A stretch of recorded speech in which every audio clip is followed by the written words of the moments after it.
Dead Rising 2 was a great game, so you'd expect it to get some DLC during its original run, right? Well, that wasn't the route that Capcom took. They would release a definitive-esque version following the game's first protagonist. Frank West navigates the same events Chuck Green navigated during the original release of Dead Rising 2.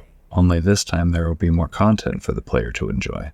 It's been 2 years since I covered the first 2 games, so I figured it was a good time to jump back into the series.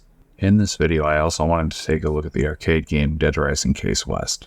This digital exclusive may become more obscure in coming years as online stores are shut down, so I felt it was appropriate to cover it. I mean, it's not like there's another series I covered in the past that I've since put on the back burner. Like I said, I have no other commitments, so let's take a look at the story. Alright, you and I need to talk. That guy, he's part of your group. He pretty much admitted it to my face, and I saw him take money from TK. That guy. He was new to Cure. We wouldn't do this. Off the Record follows many of the same beats from the original game. Las Vegas has fallen to zombies, so a new town named Fortune City has popped up to take its place. Frank West has found himself in the city competing in a twisted game show to try to make some extra cash. Frank had a crazy amount of success after the events of the first game, because he blew the story of Willamette, Colorado wide open. He wrote a book, did TV interviews, started doing coke with hookers. Life was looking good, but like Mike Tyson in the early 2000s, Frank ended up blowing it all. But hey, everybody can rebound at some point. I eat your asshole alive, you bitch! After competing in the morbid game show for cash, Frank attempts to leave the venue when he discovers a massive outbreak in Fortune City. If things weren't bad enough, Frank was infected during the events of the last game. Or at least that's the theory. It doesn't seem that Capcom has confirmed how Frank got infected. I'm Lady Boy. Really? Yes. Most of the events in this game stay the same, with a few deviations that ironically make the story a lot better. The main difference other than the game's protagonist is who is blamed for the outbreak. In the original game, Chuck is blamed, but here only the zombie rights group Cure takes the fall. There are a few other changes, including a poignant new interpretation of Chuck Green, but the main change is who gets framed. I honestly like the story and Off the Record more than I like the original game. It's more believable to me that Cure would be blamed for the entirety of the outbreak, and I like that Frank is trying to uncover the truth for a story, instead of trying to clear his name. It felt like a natural choice and led to some unexpected events in this title. If a game like this came out today, the developers would have just reskinned Chuck to look like Frank. But that luckily didn't happen. This is a huge positive, and even better than playing as Frank is seeing how this guy interacts with people. Frank is a far more interesting character than Chuck, and to be completely honest, this guy may be out of his mind. Should've just let me borrow your phone, boys. No, Frank is 100% out of his mind. It's solid, but the more welcome changes are related to that classic zombie-killing gameplay. Yes! Chuck approves!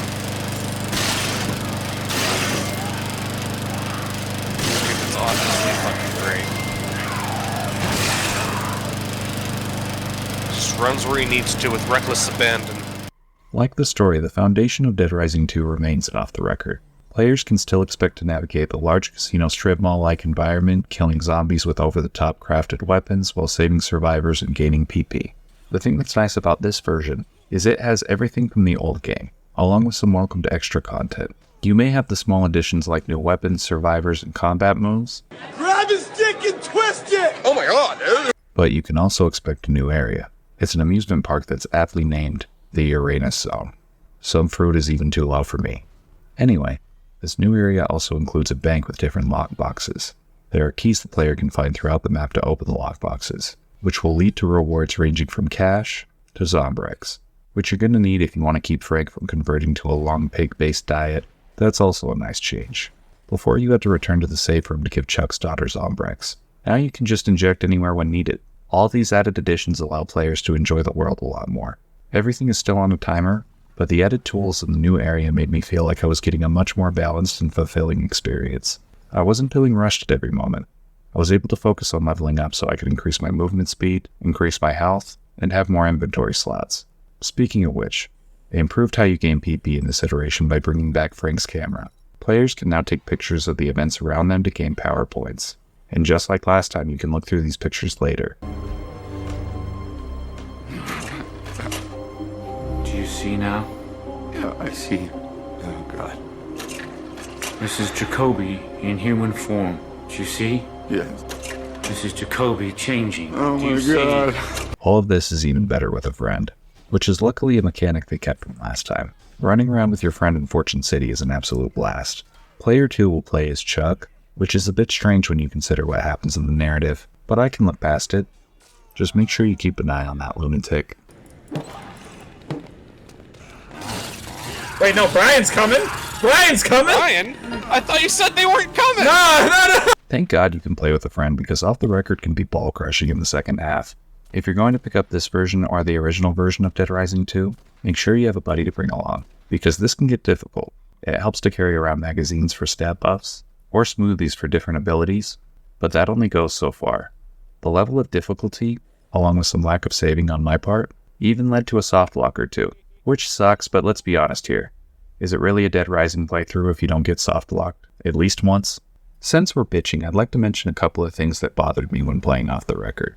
For how much good stuff they kept from the original release, they also kept some bad stuff, and added some new nonsense. When you get to the end of the game, there are these super zombies that can grab you and put you into a quick time event. They can also stun lock the player when they run by making them cough. Does it sound fun walking a couple of feet just to be stopped multiple times? What if the enemy gets a cheap shot in? No, that doesn't sound fun? Well, too bad, because it's not exclusive to the zombies. The looter enemies make a return, but they can now stun lock you with spray paint, allowing them to take your health and money. It's just like being a US citizen. God bless America. It's so strange they chose to do these things, but those complaints pale in comparison to my main issue. Capcom released remastered versions of Dead Risings 1 and 2 along with Off the Record.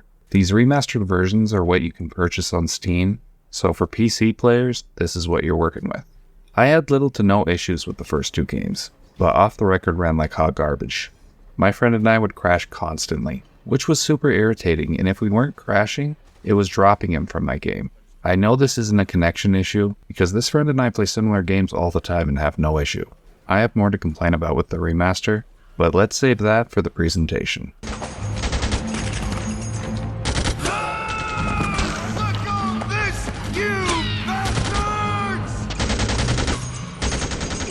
He killed all 7 of my guys.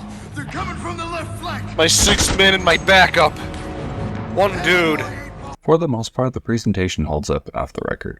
The art style is full of bright, saturated colors that look great even by today's standards. When walking through the casinos, I could almost smell cigarette smoke. And to be honest, it made me want to schedule a vacation to Vegas. That might be due to my addiction to bad decisions, but I'm going to chalk it up to good art design.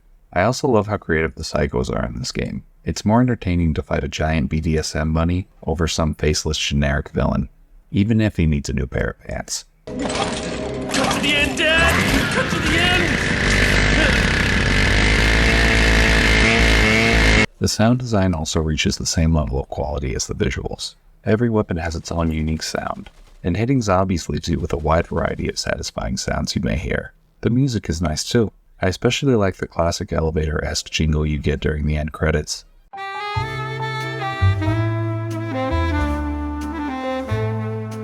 The voice acting is excellent, and Terrence Rotolo as Frank gives an entertaining performance here. That's not exclusive to him either. Most of the characters on display here give solid performances that help ground the more ridiculous moments. Now let's talk about that remaster again. This thing ran like framey poop a lot of the time. During the gameplay I'd hit a solid frame rate, but the cutscenes are choppy as hell. Brother, This leads me to my main point. I recommend you play Off the Record, and I'd even go as far to say it's the better version of the Dead Rising 2 releases. But this remaster is horrible. Play the original Xbox 360 release if you can. It looks and runs fantastic on a Series X. If you don't have that option, and you have to play it on PC, I'd recommend picking up the OG version of Dead Rising 2.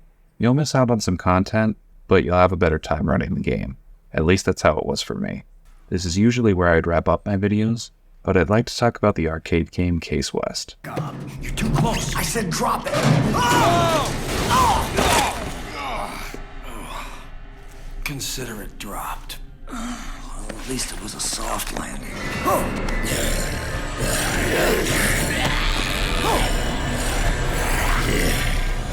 Releasing shortly after Dead Rising 2 as an Xbox Arcade digital exclusive, Case West is the canon events that happen directly after the events of the second game. Chuck is still trying to clear his name when he bumps into Frank. The two don't get along great due to Chuck being a raging asshole, but they agree to travel to a secret phenotrans facility to uncover the truth. The game is a fun 3-hour ROM that has the added benefit of filling in some of the gaps seen in Dead Rising 2's ending. It's also really cool to see our two leads interact. The narrative benefits would be nothing if the gameplay weren't fun. Rest assured, Case West is a good time, and the small sandbox is full of all sorts of sticky situations. AIDS needles, AIDS needles, AIDS needles. There are some weapons for the player to use that were not seen in the base version of Dead Rising 2, and there are still survivors to save while combating a new enemy type in Case West. Also, you can play this solo with an AI-controlled Frank partner if you want. This game sounds like a lot of fun, so it must be worth a buy. Well, not exactly. As I said, the time to beat is roughly 3 hours, which feels too short even when you consider the $10 price tag. Even worse is what can be seen with the environment. The set dressing is not good here. Expect a lot of generic-looking labs and holding cells.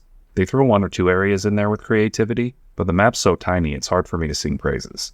I'd still recommend this title for the added story, but if you don't have a friend to experience it with, I can't imagine you'll have a great time. I don't need friends, they disappoint me. Dead Rising 2 off the record is one of the oddest sequels I've ever played. There's a strong argument against even calling it a sequel.